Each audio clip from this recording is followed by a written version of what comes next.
Hello the student of class 8 देखो তোমরা অধ্যায় নাম্বার 20 অঙ্কগুলো দেখছো প্রমাণগুলো জ্যামিতিক।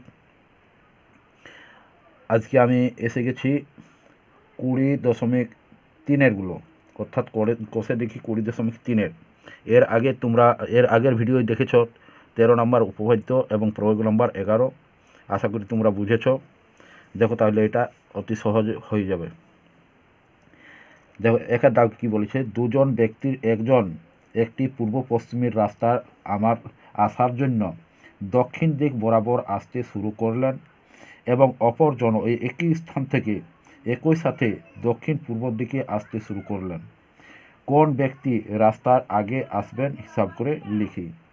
তাহলে দেখো এখানে রাস্তাটা রয়েছে পূর্ব পশ্চিম এবং আসছে একজন দক্ষিণ অভিমুখে আর অপরজন আসছে দক্ষিণ পূর্ব অভিমুখে। তাহলে দেখো প্রথমে আমরা দিক নির্ণয়টা করে নিই, ছবিটা এঁকে নিই। তাহলে দেখি কীভাবে করা হচ্ছে সেটা দেখো। তাহলে দেখো এখানে প্রথমে আমি এই ছবিটা এঁকে নিয়েছি। এই যে করেছি পূর্ব পশ্চিম আর উত্তর দক্ষিণ এঁকে নিয়েছি। এখানে ধরে নাও যে পি বিন্দু, এই রাস্তা হচ্ছে আমাদের পূর্ব পশ্চিম রাস্তা এবং পি রাস্তার বাইরে যে কোনো একটা বিন্দু। তাহলে দেখো এখানে বলা আছে এ বি একটি পূর্ব পশ্চিমমুখী রাস্তা যার বাইরে পি একটি বিন্দু। এই যে বাইরে একটি পি বিন্দু, এই এ বি যে পূর্ব পশ্চিমমুখী রাস্তা রয়েছে আর বাইরে হচ্ছে পি একটি বিন্দু। তাহলে পি বিন্দু থেকে এক ব্যক্তি পূর্ব পশ্চিমমুখী রাস্তার উপর, এই যে পূর্ব পশ্চিমমুখী রাস্তা আছে সেই রাস্তার উপরে এক ব্যক্তি কি বলেছে, এসে কিউ বিন্দুতে, এখানে কী বলা হয়েছে যে রাস্তার উপর এক ব্যক্তি পূর্ব পশ্চিমমুখী রাস্তার উপর দক্ষিণ বরাবর, এই যে পি বিন্দুর থেকে দক্ষিণ বরাবর, অর্থাৎ এই দিকে হচ্ছে আমার দক্ষিণ, ওই দিকে হচ্ছে উত্তর। তাহলে এই দক্ষিণ বরাবর এসেছে, কিউ বিন্দুতে এসে পৌঁছালো এবং অপর এক ব্যক্তি ওই স্থান থেকে দক্ষিণ পূর্ব বরাবর, অপর এক ব্যক্তি ওই স্থান থেকে অর্থাৎ এই পি বিন্দুর থেকে কি বলা আছে যে দক্ষিণ পূর্ব দিকে। তাহলে দক্ষিণ পূর্ব বরাবর, এই যে দক্ষিণ, এইটা হচ্ছে আমাদের দক্ষিণ, এই দিকে দক্ষিণ হচ্ছে আর এই দিকে হচ্ছে পূর্ব, অর্থাৎ দক্ষিণ পূর্ব। তাহলে এই দিকে দক্ষিণ পূর্ব হচ্ছে একটু সাইডে চলে যাবে যেহেতু পূর্ব দিকে বলেছে সেই জন্য, আর এটা সম্পূর্ণ দক্ষিণ দিকে বরাবর বলা হয়েছিল এই জন্য এটা সোজা নেমে গেছে। কিন্তু এটা একটু তির্যকভাবে যাবে যেহেতু পূর্ব দিকেও আমাদের নির্দেশ দিয়েছে, সেই জন্য নির্দেশ অনুসারে আমাদেরকে এইখানে দক্ষিণ দিকেও আসতে হবে এবং পূর্ব দিকেও কিছুটা যেতে হবে। তাহলে হেলানো অবস্থায় আমাদেরকে যেতে হবে, তার জন্য এখানে তির্যক অবস্থা রয়েছে। তাহলে পি আর বিন্দুতে এসে পৌঁছেছে, অর্থাৎ এইখানে আর বিন্দু অপর একজন ব্যক্তি এসে পৌঁছেছে, তিনি রয়েছেন পূর্ব এবং দক্ষিণ বরাবর এসেছেন। তাহলে দেখো এখানে একটা ত্রিভুজ উৎপন্ন হচ্ছে, পি কিউ আর একটা ত্রিভুজ উৎপন্ন হচ্ছে। তাহলে সেই পি কিউ আর ত্রিভুজের যেটা রয়েছে, এই পি কিউ আর ত্রিভুজের আমরা কি করব, প্রমাণ করব যে এখানে কি বলা আছে যে কোন ব্যক্তিটি আগে এসে পৌঁছাবে। তাহলে দেখো উৎপন্ন ত্রিভুজ পি কিউ আর, এই যে উৎপন্ন ত্রিভুজ হয়েছে এখানে পি কিউ আর একটা ত্রিভুজ হয়েছে। এই পি কিউ আর ত্রিভুজের পি কিউ আর 90 ডিগ্রি, কারণ এখানে পি বিন্দু থেকে সরাসরি দক্ষিণ দিকে এসেছে, অর্থাৎ দক্ষিণ থেকে যখন বরাবর এসে গেছে দক্ষিণ বরাবর, তখন এখানে একেবারে সোজা নেমে গেছে আর সোজা, তাহলে এখানে 90 ডিগ্রি কোণ উৎপন্ন করেছে, তার জন্য এখানে 90 ডিগ্রি দেওয়া আছে। তাহলে তোমরা জানো যে সমকোণের বিপরীত, অর্থাৎ যে বৃহত্তম কোণ থাকে সেই বৃহত্তম কোণের বিপরীত বাহু কি হয়, লম্ব হয়, অর্থাৎ বৃহত্তম হয়। তাহলে বৃহত্তম বাহুর বিপরীত কোণ হচ্ছে বৃহত্তম, তার জন্য এখানে লেখা হয়েছে অতএব P R greater than Q R. এই যে পি আর, এই পি আর হচ্ছে কিউ আর থেকে বড়। কী জন্য বড়? এই জন্যই বড় হচ্ছে যে এখানে যেহেতু আমাদের 90 ডিগ্রি উৎপন্ন হচ্ছে, তাহলে এই 90 ডিগ্রির বিপরীত বাহু হচ্ছে পি আর। তাহলে 90 ডিগ্রির বিপরীত বাহুটা বড় হয় অন্যান্য বাহুর থেকে, সেই জন্যে এখানে পি কিউ থেকে পি আর বড় হচ্ছে। যেহেতু সমকোণী ত্রিভুজ এখানে লিখে দেওয়া হয়েছে, কারণটা কি কারণে, সমকোণী ত্রিভুজের সমকোণের বিপরীত বাহু বৃহত্তম হয়, সেই জন্য কারণ হিসাবে এই কারণটাও লিখে দেওয়া হয়েছে। আর এখানে তাহলে কী হচ্ছে, তাহলে কে আগে মানে পৌঁছাচ্ছে, তাহলে এখানে বলছে অতএব দক্ষিণ অভিমুখী ব্যক্তি আগে রাস্তায় পৌঁছাবে।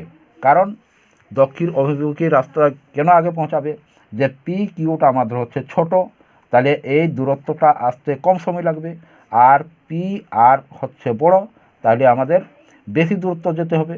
তার জন্যে এইখান থেকে যদি এক ব্যক্তি এইদিকে আসে এবং অপর ব্যক্তি ওই দিকে যায়, তাহলে এই পি কিউ বরাবর যিনি আসছেন, অর্থাৎ দক্ষিণ অভিমুখ বরাবর যিনি আসছেন, তিনি আগে পৌঁছাবেন।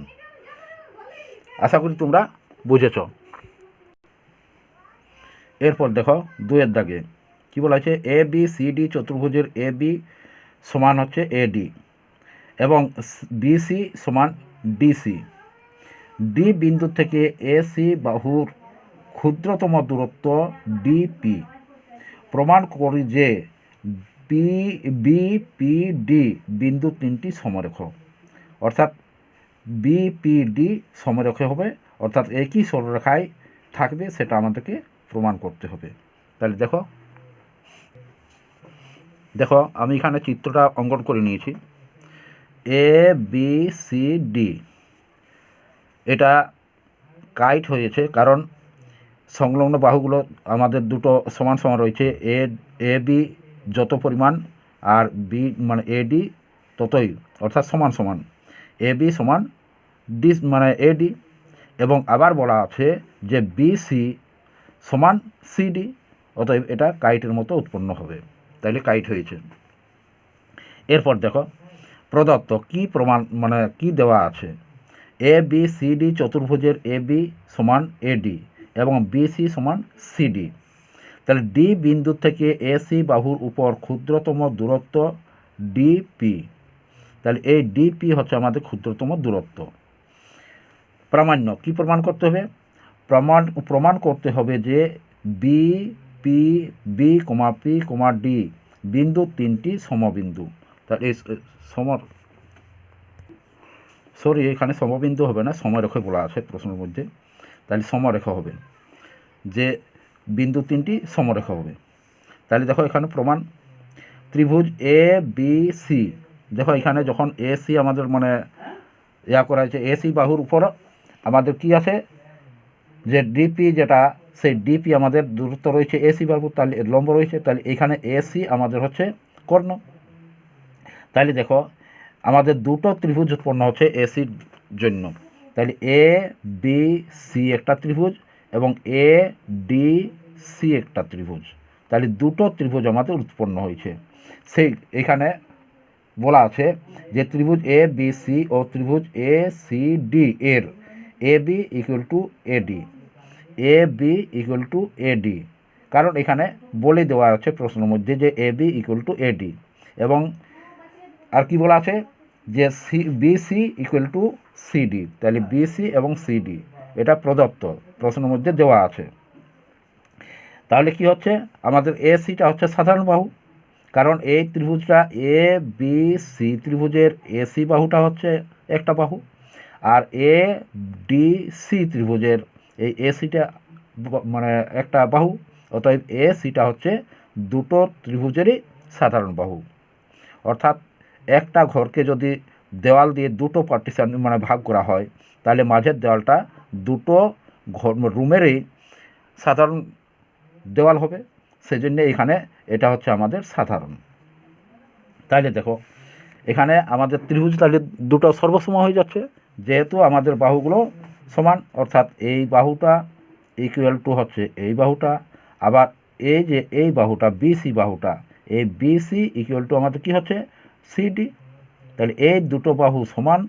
আবার এইখানে এ ডি আর এই এ বি এই দুটো বাহু সমান, আর এই এ সিটা হচ্ছে আমাদের সাধারণ, তাহলে বাহু হচ্ছে, আর এখানে বাহুর সঙ্গে এই বাহু মানে সমান হচ্ছে, তাহলে দুটো বাহু সমান, আবার এ সিটাও সমান, তাহলে 3টে বাহু সমান, তাহলে ত্রিভুজ দুটো সর্বসম হয়ে যাচ্ছে। সেই জন্য এখানে লেখা আছে অতএব ত্রিভুজ এ বি সি সর্বসম ত্রিভুজ এ সি ডি। শর্ত কী শর্তে? তোমরা ক্লাস 7-এ অবশ্যই ত্রিভুজের সর্বসম মানে শর্তগুলো পড়েছ। তাহলে এখানে হচ্ছে এস এস, এখানে এস এস এ অর্থাৎ সাইড সাইড অ্যাঙ্গেল, বা এখানে বাহু বাহু কোণ, এই শর্তে আমাদের ত্রিভুজ দুটি সর্বসম হচ্ছে। আবার দেখো ত্রিভুজ দুটি সর্বসম হয়ে গেল। এরপর হচ্ছে কোণ এ ডি এ সি। এইখানে আমি একটু ছোট্ট করে আমি অঙ্কন করে নিয়েছি, যেহেতু উপরে আর বারবার মানে নিয়ে যাওয়াটা ঠিক হচ্ছে না, সেই জন্য আমি এখানে একটা ছোট্ট করে অঙ্কন করে নিয়েছি। ত্রিভুজ এখানে কি বলা আছে? কোণ ডি এ সি। এই যে ডি এ সি এখানে, তাহলে ডি এ সি এই কোণটা, এই যে এই কোণটা রয়েছে, এই কোণটা ইকুয়াল টু কী হচ্ছে? কোণ বি এ পি। তাহলে B A P, B A P, তাহলে এই কোণটা এখানে হবে কোণ ডি এ সি। এই যে ডি এ সি এইখানের কোণটা ইকুয়াল টু কোণ হচ্ছে B A C, B A C অর্থাৎ এইখানের কোণটা। এই দুটো কোণ সমান হচ্ছে কেন? এখানে অনুরূপ কোণ হয়ে যাচ্ছে, যেহেতু ত্রিভুজ দুটি আমাদের সর্বসম, অতএব এইখানের কোণটা আর এইখানের কোণটা সমান হবে। আবার এইখানের কোণটা এবং এইখানের কোণটাও সমান হবে, অর্থাৎ ডি সি এ এবং বি সি এ এইখানের কোণগুলো পরস্পর সমান হবে, যেহেতু ত্রিভুজ দুটি সর্বসম। তাই এখানে করা হয়েছে যে ডি এ পি সমান বি এ পি। তাহলে ডি, এই যে ডি এ পি সমান হচ্ছে বি এ পি, এই দুটো সমান, অর্থাৎ এইখানে এই কোণটা আর এই কোণটা দুটো সমান হচ্ছে। আবার ত্রিভুজ ডি এ পি ও ত্রিভুজ বি এ পি এর ডি এ পি কোণ ডি এ পি কোণ হচ্ছে ডি এ পি, মানে এইখানের কোণটা সমান কোণ B A P, B A P এইখানের কোণটা। এটা প্রমাণিত আগে হয়েছে, সেজন্য প্রমাণিত লিখে দেওয়া হয়েছে। তাহলে A D equal to A B, তাহলে হচ্ছে আমাদের এ ডি অর্থাৎ A D equal to A P হচ্ছে। এটা আমাদের প্রদত্ত, যেহেতু প্রশ্নের মধ্যেই বলা রয়েছে, সেজন্য আমাদের এখানে লিখে দেওয়া হয়েছে যে প্রদত্ত। এবং এ পি হচ্ছে সাধারণ বাহু, এই যে এ পি, এই এ পিটা হচ্ছে আমাদের সাধারণ বাহু। তাহলে আমাদের ত্রিভুজ দুটি সর্বসম হয়ে যাচ্ছে। কীভাবে সর্বসম হচ্ছে? এইখানে দেখো এই বাহু মানে কোণটা সমান এই কোণটা হচ্ছে, আবার এখানে রয়েছে এই বাহুটা সমান এই বাহুটা রয়েছে, আমাদের দুটো সমান সমান রয়েছে। আর এই যে এ ডি এই এপি, এই এপিটা হচ্ছে আমাদের সাধারণ বাহু। তাহলে ত্রিভুজ দুটো সর্বসম হয়ে যাচ্ছে। সেই জন্য এখানে ত্রিভুজ ডিএপি সর্বসম ত্রিভুজ বিএপি। কী শর্তে? না এখানে বাহু আর বাহু হচ্ছে, আর এইখানের বাহুটা সাধারণ বাহু, তাহলে দুটো বাহু সমান হচ্ছে আর একটি কোণ সমান হচ্ছে। সেই জন্য এখানে এস এ এস অর্থাৎ বাহু কোণ বাহু শর্তে। তাহলে এখানে কি করা হয়েছে? আমাদের তো শর্তটা, এরপর দেখো এখানে আমাদের করা হয়েছে যে ত্রিভুজ দুটো সর্বসম হয়ে গেল। তাহলে কোণ এ পি ডি অর্থাৎ কোণ A P A P D এই কোণটা, এইখানে যে কোণটা রয়েছে এইখানের কোণটা এ পি ডি এইখানের কোণটা ইকুয়াল টু কী হচ্ছে আমাদের বি পি এ। তাহলে এইখানে বি পি এ অর্থাৎ এইখানের কোণটা, বা এ পি বি এইখানের কোণটা, অর্থাৎ এইখানের কোণটা এবং এইখানের কোণটা দুটোই হচ্ছে সমান। যেহেতু দুটি ত্রিভুজ সমান, তাহলে সর্বসম যদি ত্রিভুজ হয়ে যায় তাহলে আমাদের কোণগুলো পরস্পর সমান হয়ে যায়। তাহলে এখানে আমাদের কোণগুলো সমান হচ্ছে, অর্থাৎ এখানে ডি কোণটা এ পি ডি কোণ এবং এ পি বি কোণ দুটোই হচ্ছে আমাদের সমান, অর্থাৎ 90 ডিগ্রি। কারণ এখানে বলা ছিল যে এসির উপর পিডি মানে রয়েছে, অর্থাৎ ক্ষুদ্রতম দূরত্ব রয়েছে, তাহলে এখানে হচ্ছে লম্ব আমাদের এসির উপর ডিপি আমাদের লম্ব, তার জন্য আমাদের কোণটা এখানে 90 ডিগ্রি হচ্ছে। তাহলে এটা হচ্ছে আমাদের 90 ডিগ্রি, যেহেতু দুটো ত্রিভুজ সর্বসম, তার জন্য এখানে এ ডিপি মানে এ পি ডি কোণটা যত হবে আর এখানে এ পি বি কোণটা ততটাই হবে, তার জন্য এখানে লিখেছে A P D equal to B P D সমান 90 ডিগ্রি। তাহলে এই দুটোর যোগফল কত হবে? তাহলে এইখানের 90 ডিগ্রি প্লাস এইখানে 90 ডিগ্রি, তাহলে কত হবে 180 ডিগ্রি। তাহলে 180 ডিগ্রি কী হয়, একটা সরল কোণ হয়, অর্থাৎ সরল কোণ সমান একটা সরলরেখা হয়। অতএব এখানে কোণ এ পি ডি প্লাস কোণ B P A equal to কত হচ্ছে 90 ডিগ্রি প্লাস 90 ডিগ্রি সমান 180 ডিগ্রি। অতএব পি বি পি ডি একটি সরলরেখা। যেহেতু 90 ডিগ্রি এক সরল কোণ ইকুয়াল টু হচ্ছে আমাদের মানে সরলরেখা, তাহলে এখানে আমাদের একটা সরলরেখা হয়ে যাচ্ছে। তাহলে সরলরেখা যদি হয় তাহলে এই যে বিন্দুগুলো সমরেখাই হবে। অতএব বি পি ও ডি বিন্দু তিনটি সমরেখা প্রমাণিত।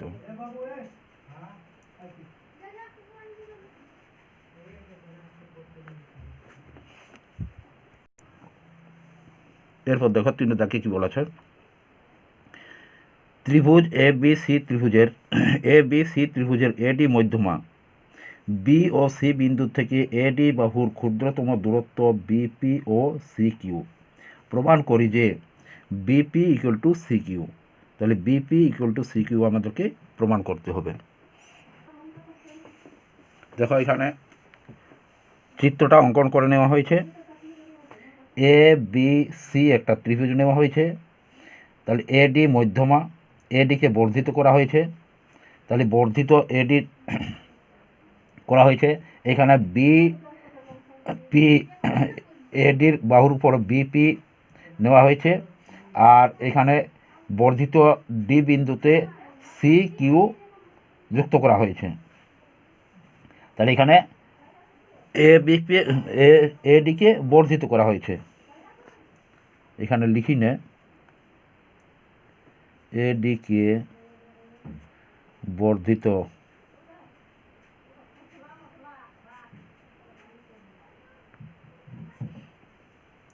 করা হয়েছে।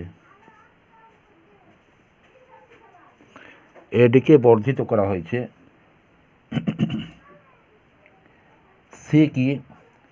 সি কিউ হলো, দেখো প্রমাণটা এখানে এ বি সি এর বিডি সমান সিডি হয়েছে। তাহলে বিডি এবং সিডি সমান রয়েছে। আর বিপি ত্রিভুজ দুটো তৈরি হয়েছে, একটা হচ্ছে বিপিডি এবং সি কিউডি দুটো ত্রিভুজ রয়েছে। এই ত্রিভুজের বিডি সমান হচ্ছে সিডি, কারণ হচ্ছে এডি মধ্যমা। তাহলে এডি মধ্যমা হওয়ার জন্য বিডি এবং সিডি সমান হয়ে যাচ্ছে। তাহলে কোণ হচ্ছে বিপিডি, এই যে বিপিডি এইখানের কোণটা সমান হচ্ছে সি কিউডি এইখানের কোণটা। এই দুটো কোণ সমান, কারণ হচ্ছে আমাদের এডির উপর লম্ব রয়েছে। এই সিডি এখানে সি কিউ এবং বিপি হচ্ছে এডির উপর লম্ব, সেইখানে কারণটা এখানে লিখে দেওয়া আছে। তাহলে কারণ দুটো লিখে দেওয়া রয়েছে এখানে। এবং কোণ বিডিপি, অর্থাৎ কোণ বিডিপি এইখানে যে কোণটা রয়েছে, দেখো এইখানের কোণটা বিডিপি এইখান কোণটা যেটা, সেই কোণটা। আর কোণ হচ্ছে সিডি কিউ এইখানের যে কোণটা, এই কোণ দুটো হচ্ছে পরস্পর বিপ্রতীপ কোণ। কেন পরস্পর বিপ্রতীপ কোণ হচ্ছে, দেখো এখানে যদি দুটো সরলরেখাকে পরস্পর ছেদ করা হয় তাহলে তাদের উৎপন্ন যে কোণগুলো হয়, এইখানের কোণটার ওপারের কোণটা হচ্ছে আমাদের কি হচ্ছে পরস্পর বিপ্রতীপ কোণ। অর্থাৎ এই দিকের বিপরীত হচ্ছে এই দিকে, আর এইখানের বিপ্রতীপ কোণ হচ্ছে এই দিকে। তাহলে পরস্পর বিপ্রতীপ কোণ হচ্ছে, সেজন্য এখানে পরস্পর বিপ্রতীপ কোণ লিখে দেওয়া আছে। বিডিপি অর্থাৎ এখানে বিডিপি এইখানের কোণটা, আর কি রয়েছে সিডি কিউ এইখানের কোণটা। এই দুটো কোণ হচ্ছে পরস্পর বিপ্রতীপ কোণ। অতএব ত্রিভুজ দুটো আমাদের সর্বসম হয়ে যাচ্ছে। কী করে সর্বসম হচ্ছে, দেখো এইখানের এই কোণটা সমান হচ্ছে এই কোণটা, আবার এইখানের এই কোণটা আর এইখানটা মানে সমান সমান হচ্ছে। আর এই যে বিডি সমান সিডি সমান সমান হচ্ছে, তাহলে একটি বাহু এবং দুটি কোণ পরস্পর সমান হচ্ছে, তাহলে ত্রিভুজ দুটি সর্বসম হচ্ছে। তার জন্য এখানে সেই শর্তে লেখা দিয়েছে কোণ এই ত্রিভুজ বিপিডি সর্বসম ত্রিভুজ C Q D S A অর্থাৎ সাইড অ্যাঙ্গেল বা বাহু কোণ শর্তে আমাদের সেটা সর্বসম হচ্ছে। অতএব বিপি সমান সি কিউ।